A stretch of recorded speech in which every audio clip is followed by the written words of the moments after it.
Hey everyone, it's Jeremy. Welcome back to EA Tetragrammaton, where we are playing This is turn 127. Let's jump into things. Okay, so normal set of scenarios, doing some Naiad summonings, some Kusariku summonings, Corpseman constructions.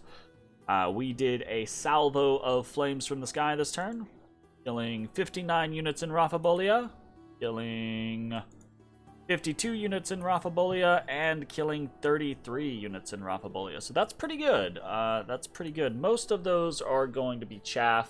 So, you know, not like any big thing there, but we might have sniped a couple of commanders, might have softened up a couple of individuals. There was, unfortunately, no big battle this turn on Raphabolia. They did not, Hinnom did not deign to sally out and meet us head on, right? So we didn't get the added bonus of flames from the sky damage holding over for that battle, but it did kill over 100 units, and that's over 100 units that I hopefully will not have to deal with in an actual battle. So that's good, at least. We have had another decent-ish turn of blood hunting. Not crazy good, not crazy bad. We are repositioning ourselves for more blood hunting and for better blood use efficiency, so that's good.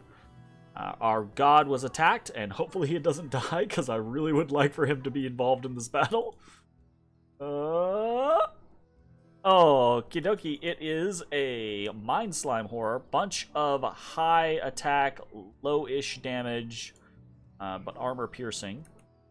Attacks, they all have weakness on them, so that's a real bad. But very fragile horror compared to a lot of those. I say very fragile. Very hard to hit, but if you can hit it, it just dies, basically. Try to paralyze me. We cast Body Ethereal. That is such a bad thing to cast right now. Strength of Gaia. Temper Flesh. Temper Flesh is good. Oh, this is annoying. Okay, we get to the scenario where you just start spamming gems. If you were going to do this from the beginning, not now. Like, what the fuck? Ah. Just use all of our gems on Creeping Doom. Great. Great! And now you want to get in and fight, but you can't even do that because you're all the way back here. You're basically just giving him the opportunity to soul slay and paralyze you. It's a really dumb usage of gems. Of magic, period. The AI in this game, honestly, is not great. Not great. Like... and also, if you wanted to get in, you have a clear open access.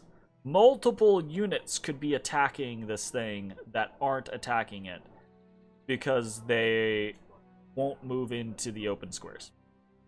Stuff like this is the type of stuff that bugs me about this game. It's such a fascinating, such a good game. There's so much depth to it, but then there's these little things that are just kind of dumb. Okay, so we are in now, and this is something of note. Our health is currently quite a bit less because we are outside of our dominion, so we don't have to worry about that. But if we can hit with this Holy Scourge, boom, easy peasy. Just needed a single hit, done and done. Very good. Okay, we have been attacked in the Black Alps by a Mound King and some Maziks. We've lost there. Got attacked by some Amis Baals in Delufe. Delufe is over here, right? Yes.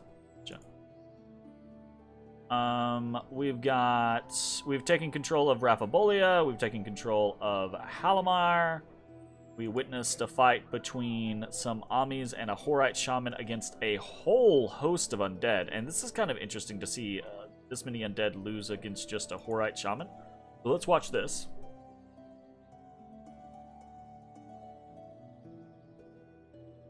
So, this guy is actually kitted out. Like, this guy is a big fuck you stick. But, This tells me, this gives me, at least it feels like it tells me, that Hinam is running low on thuggable or super combatant units, right? His Baals, his Melkarts, etc. If he's gonna put this type of gear, either he's flush and he doesn't give a shit about gems, and he'll put shit on whoever, or he's running out of chassis, which is interesting.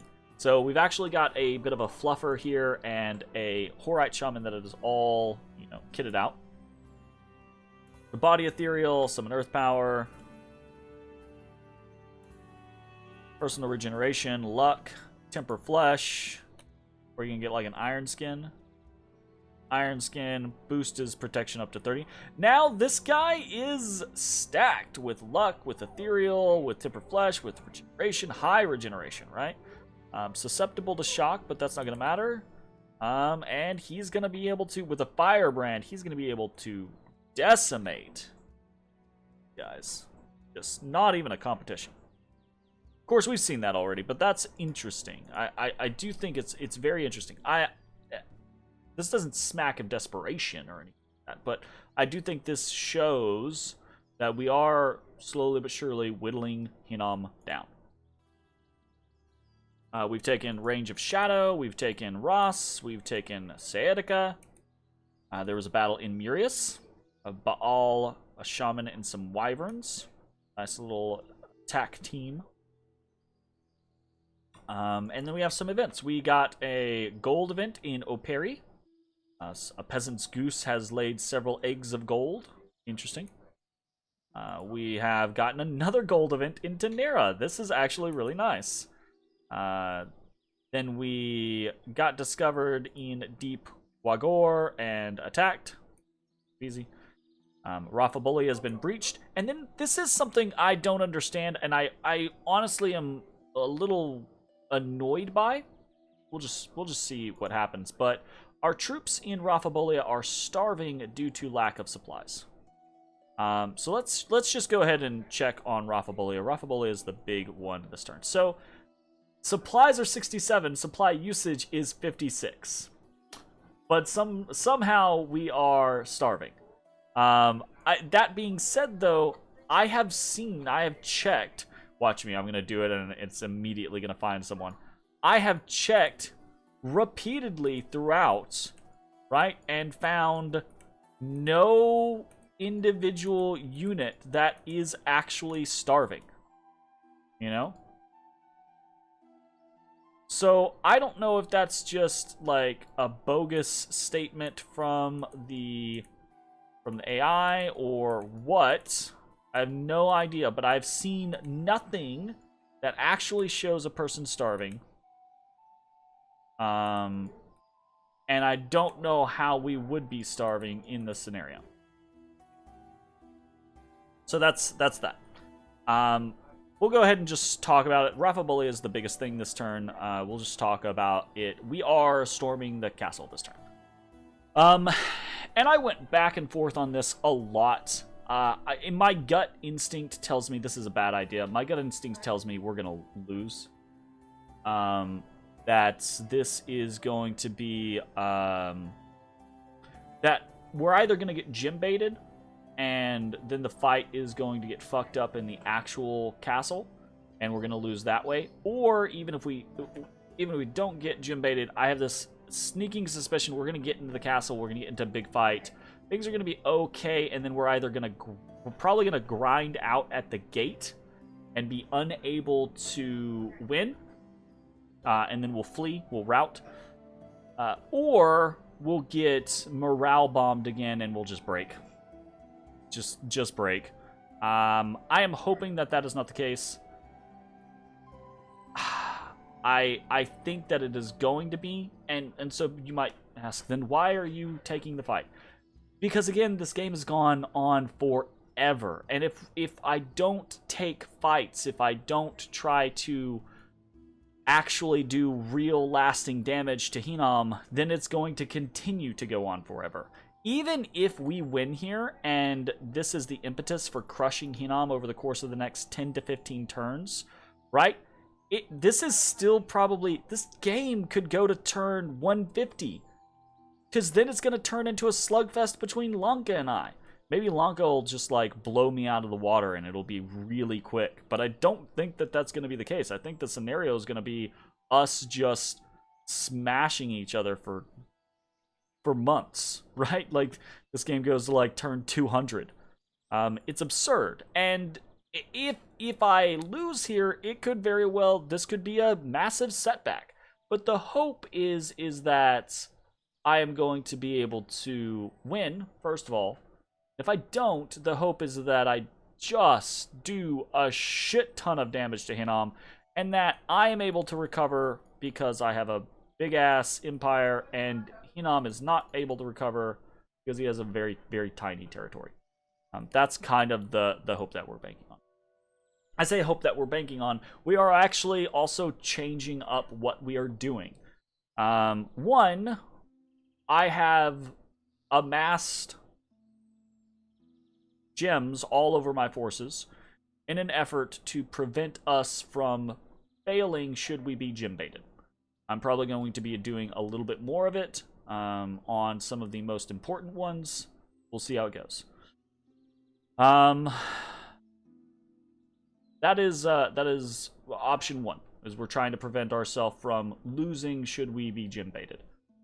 The other scenario is we're actually changing up what we're doing. We are not immediately casting Storm at the start of the battle. We are taking a little bit of a gamble here to see, more than likely, Hinnom is going to be putting up Storm. Or auto start the battle with a Storm, right? Because we've seen that with Hinnom before as well. So more than likely, it's not going to matter. More than likely, Storm is going to go up, and that's going to be that. Okay? If it doesn't go up, we instead are... So we have... This was our Stormcaster, right? And this is why we have all of our Air Gurus. Well, not all of them. Some of them are set for Air Elementals. But we still have a lot of our Air Gurus set for Mirror Image, Summon Storm Power, Thunderstrike, right? Because if Hinnom puts up Storm, then the current plan that we have is going to fall to the wayside anyways, and we'll just need them Thunderstriking, so by all means go. If they don't get a Storm, then this Storm Power will never activate, and they'll never be able to do Thunderstrike, so they're just going to go off script anyways, and that's fine, right? They're all on advance and cast spells, so the hope is that if they get close enough, they can do... what is it? They can do, like, Orb Lightnings, but that's not what I'm really looking at. There is a...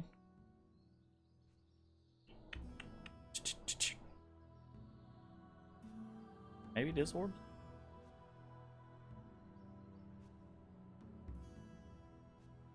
I don't know. Maybe it's Shockwave that I'm thinking of? It's probably just Orb Lightning that I'm thinking of. It has a shorter range, but it has, you know... whatever. We'll see how it goes. Honestly, not super worried about it. If Storm goes up, we'll Thunderstrike. If it doesn't, then our Air Gurus are going to try other stuff. What we are doing as an alternative is, if we can find it, I just scrolled past it. Over here. Here we go. Is Mass Flight. So we have our Ugalu 10, who has a winged helmet over here, and a Bag of Winds, Air 5, and just a metric shit ton of gems, is set to cast Mass Flight. We have not employed... We've had the ability to do Mass Flight for a long time in the game, but we have yet to employ it. My hope is that over the course of the many fights that we have had with Hinnom has gotten used to us doing things like Storm, anticipates us doing things like Storm and then a bunch of Thunderstrike spam, and that's that, right?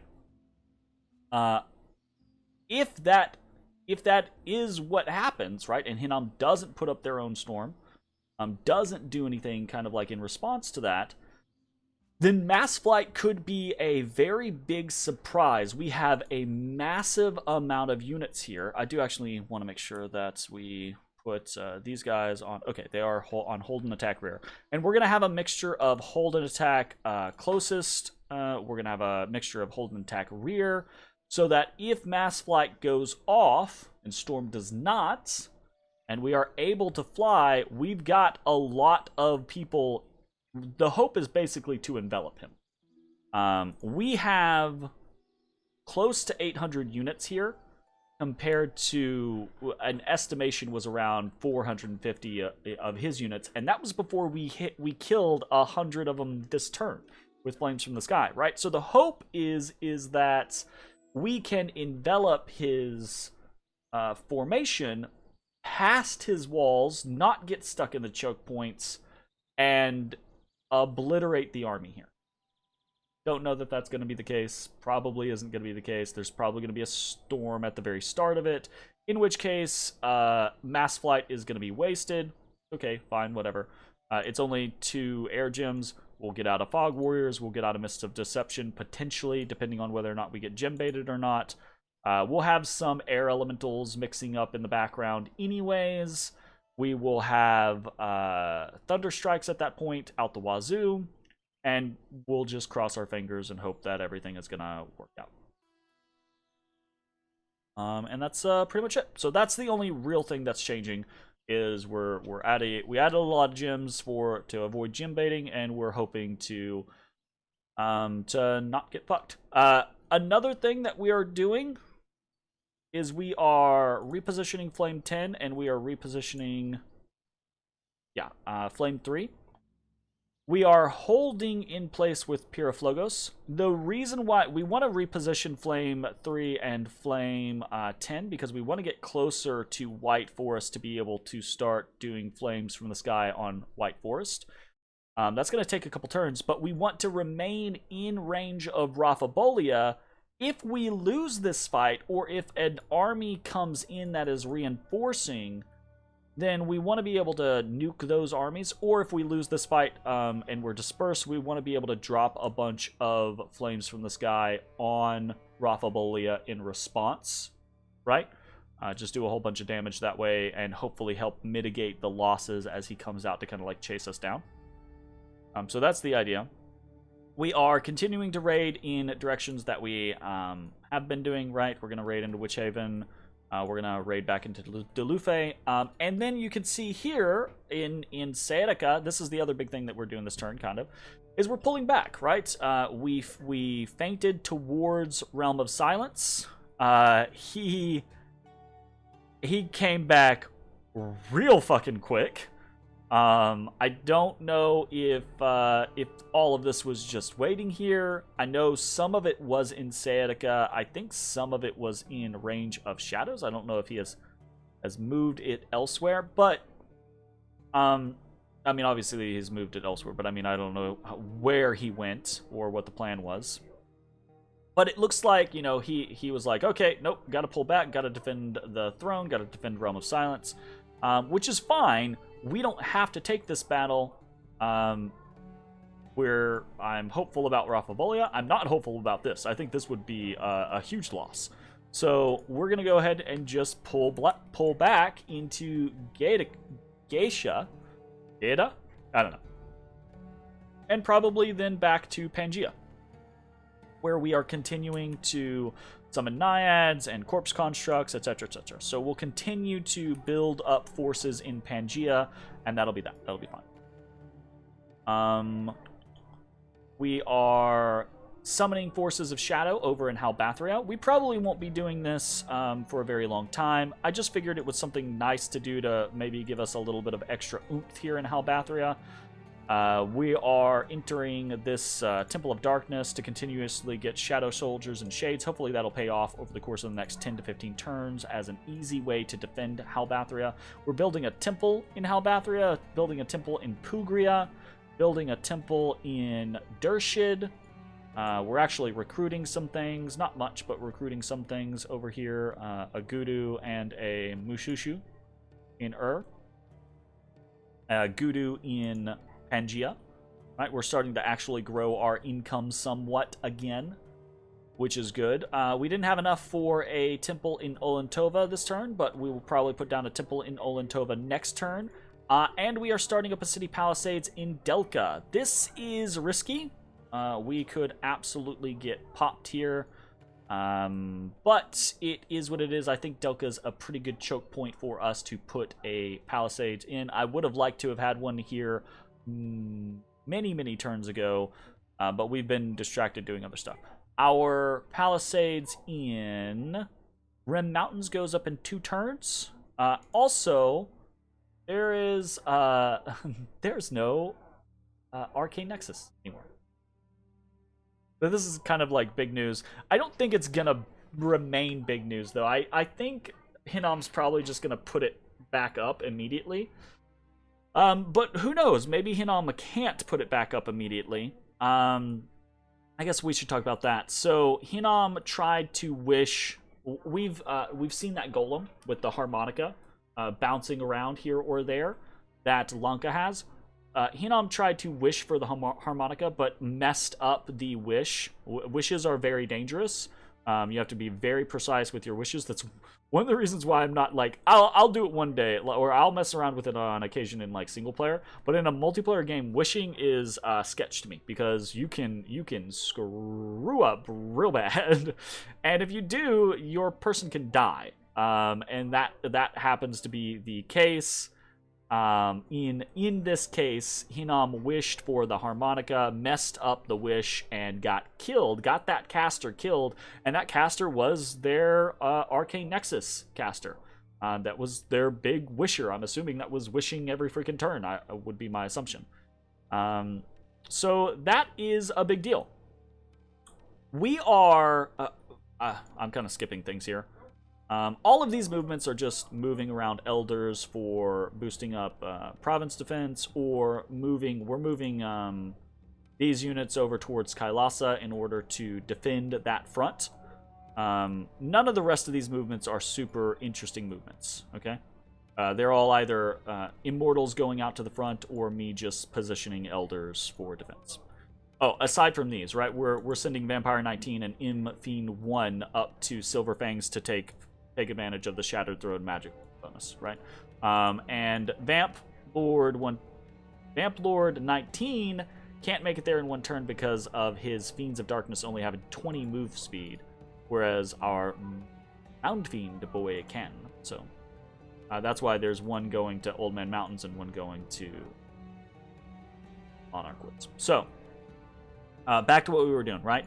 Arcane Nexus is down. In response to Arcane Nexus, and this is a risky play. In response to Arcane Nexus going down, we are casting Stellar Focus. Okay? Stellar Focus, and we're not overcasting it. We're overcasting it by 1, right? Just as kind of like a cheeky scenario. Stellar Focus is not a super valuable global for me to put up right now. It doesn't really matter to me. But here's the other thing that doesn't really matter to me. 30 Astral Pearls don't really matter to me right now. That's a single turn worth of income. So what we are potentially doing here, and this is really, really risky for us, right? Because we're the one who has the most globals up. So this is very risky for us.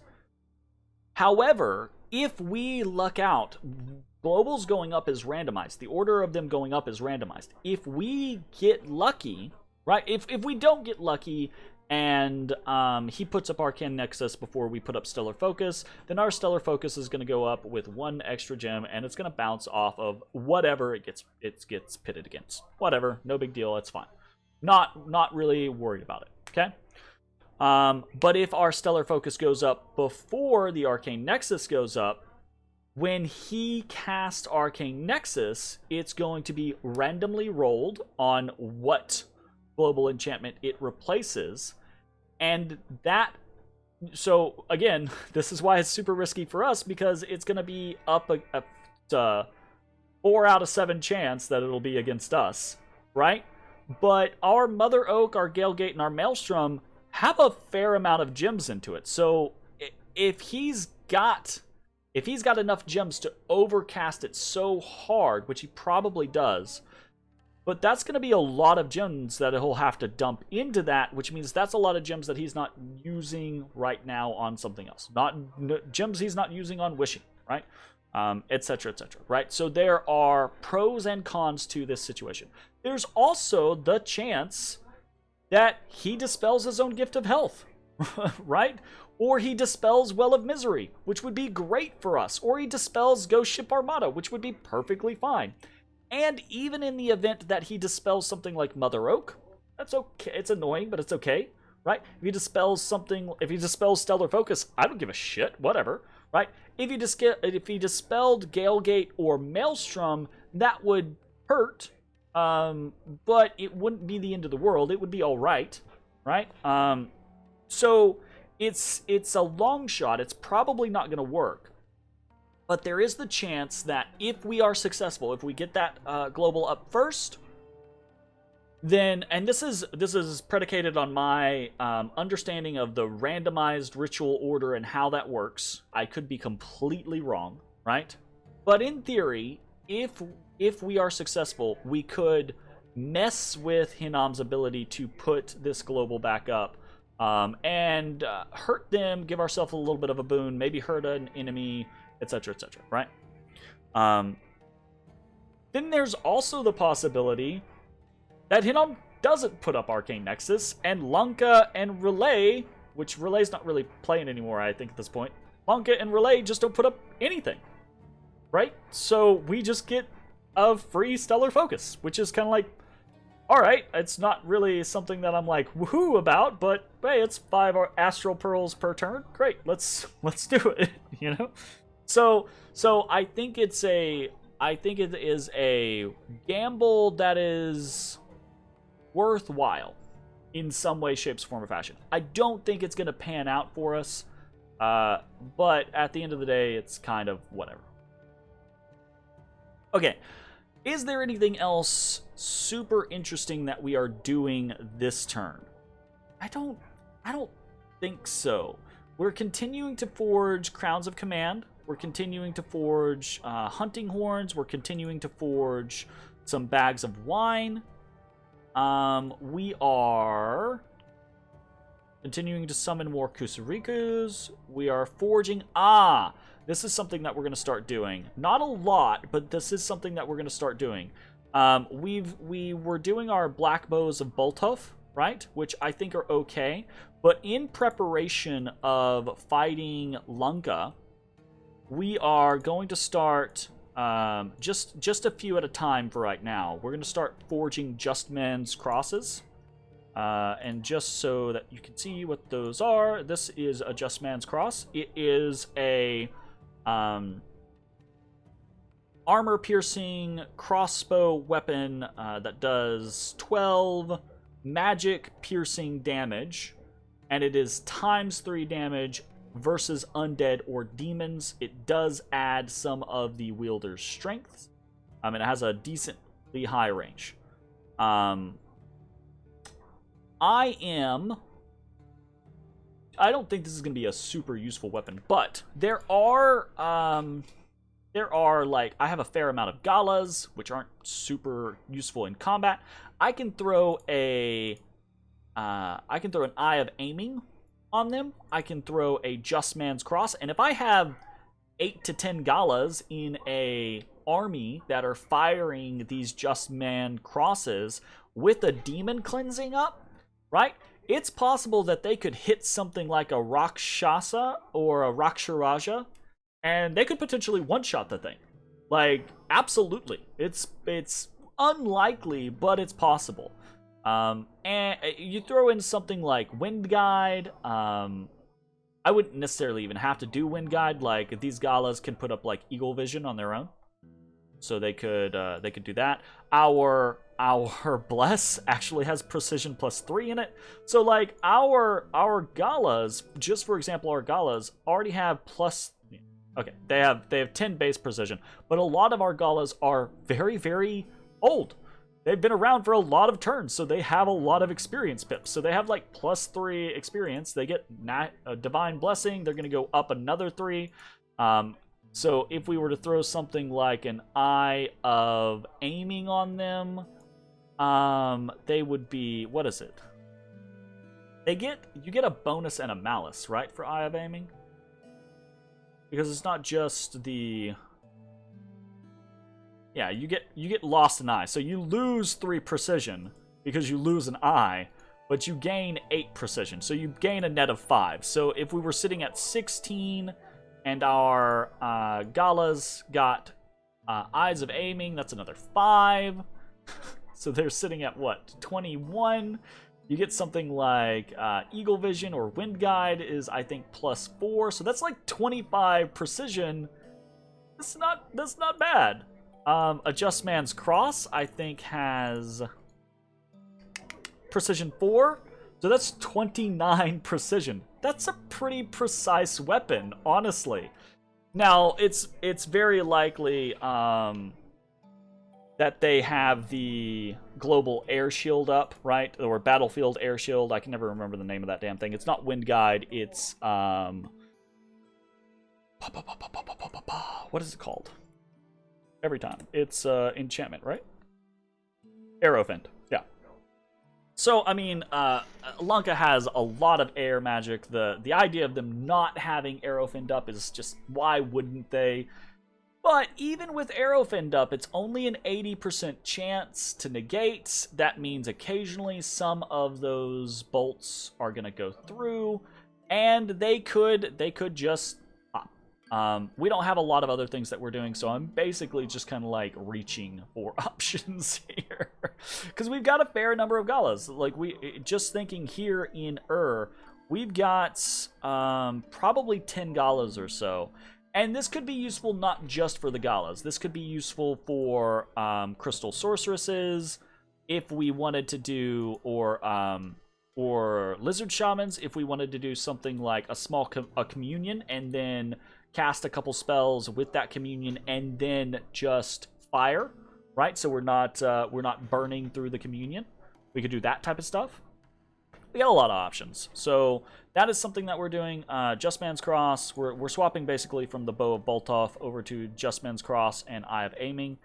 Continuing to produce, like I said, crowns, horns, bags of wine, more Lichcraft, more Coral Blades. Now, we have basically completed most of our water bracelet, most of our water lenses. As we recruit Ishibs in the future, we will turn those, immediately create water bracelets and water lenses for those Ishibs to keep that position of power. But now, instead of water lenses and water bracelets, we're going to do Coral Blades. Basically going to put a Coral Blade on all of our sorceresses. We could do... I was... About this.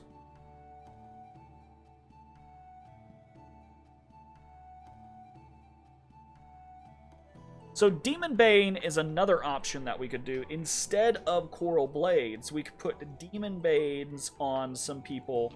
And Demon Bane gives resistance to fire.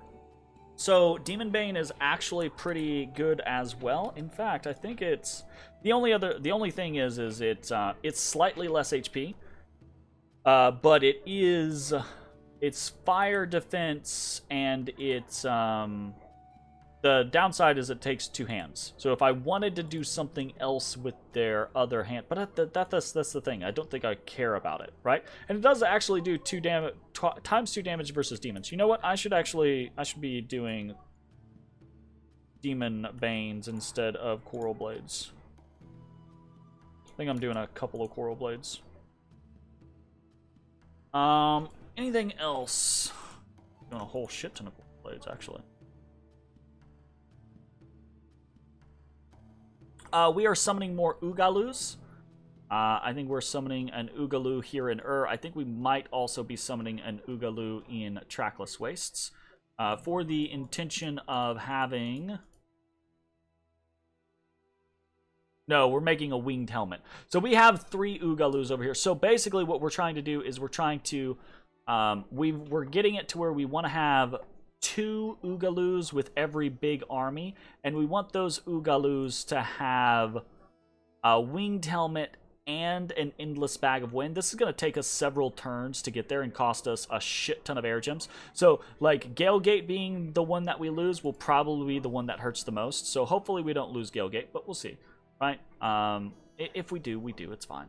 So we're going to start working on that. Putting wing helmets. We basically want 2 Air 5s. So that we can do things like Mass Flight or Mists of Deception or Shimmering Fields or things like that with ease. Because right now we can do them, we just do them with difficulty is the situation. So we'll see how it goes. Anything else, really? Not really, I don't think. I think those are the big things that are happening this turn. We have had to narrow down the amount of water summons that we're using. We're sitting at we're at no water gems. We're basically sitting at what we have income for. So that's a scenario, but it's okay. I'm not super worried about it. I am very worried about this Rafa Bolia fight. Losing this fight is probably close to 30% of my strength right now. It would be great if I could kill Hinam and I could get Gift of Health back and I could get this army all healed up. That would be just awesome. That'd be fantastic. Oh, goodness. I think that's going to be it for the turn, though. This is a pretty tense one. We'll see how it goes. Thanks for watching. Bye, everybody. Those are just my scouts. Bye-bye.